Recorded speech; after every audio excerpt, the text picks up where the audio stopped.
I'm making this project out of a couple of scrap pieces of maple and walnut, and the first thing I want to do is cut them down to size. Now I know that the table saw is not a hand tool, but there's no reason why you can't cut out and shape these parts with just a regular hand saw and a plane.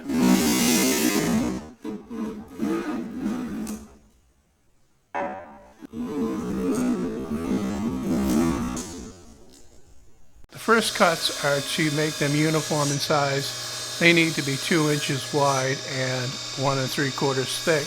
Then I can adjust my saw and make the first 60-degree cut, flip the stock over and make the other one, and then do the other side the same way without making any adjustments to the fence.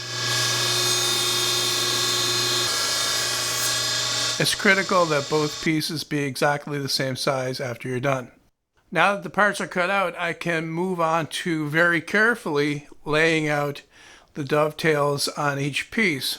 To do that, I figured it would be best if I made kind of a template. So I marked out a piece of cardboard, and I'm going to use that to mark the dovetails on the block so that they all turn out exactly the same way.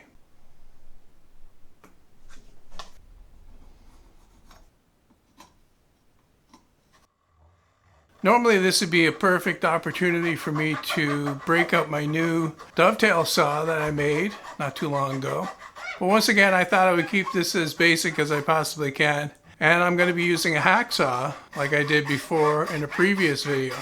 I'm going to stay back from the lines quite a bit and then fine tune it with the chisel afterwards.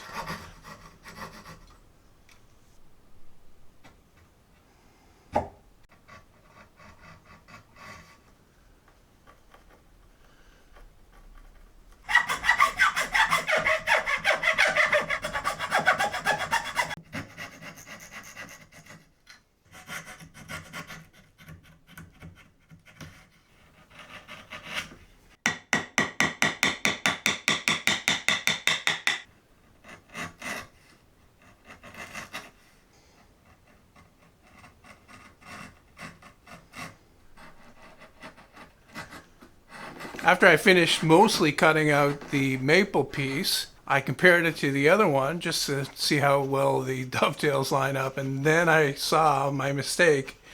Lucky I didn't start cutting the walnut one before I did that because I had the dovetails reversed. This is something you have to check even if you are ultra careful with your layout. When I'm cutting the walnut one, I want to make sure that I leave these tails as wide as I possibly can and then trim them down slowly and carefully to fit in the ones that are already cut in the maple. I'll be taking a little bit off, trying it, taking a little bit more off, trying it, and hopefully I don't go too far.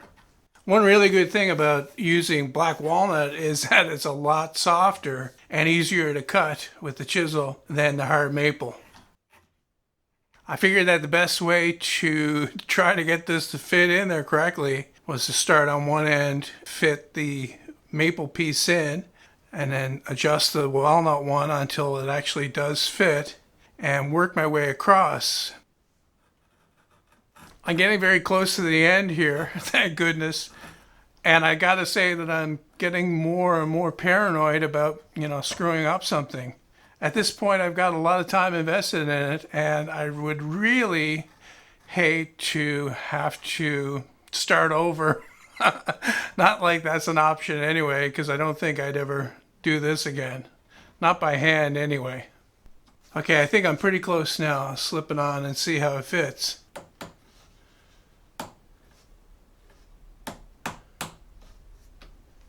The sides line up remarkably even, which is amazing when you consider how this was marked out and the mistake I made part of the way through. To clean it up a bit further, I'm just going to rub it on some sandpaper, and that'll get rid of what's left of the pencil marks and the cut lines from the marking gauge. To finish it and make the color of the wood stand out, I'm just going to rub on a coat of linseed oil and let that dry. Well, that's it for this one. I hope you enjoyed it. I hope it inspires you to get out into your shop or down in your basement or wherever you like to do things. It doesn't have to be complex or even actually something that you need. The main thing is that you just do it and enjoy it. As usual, thanks for watching and see you next time.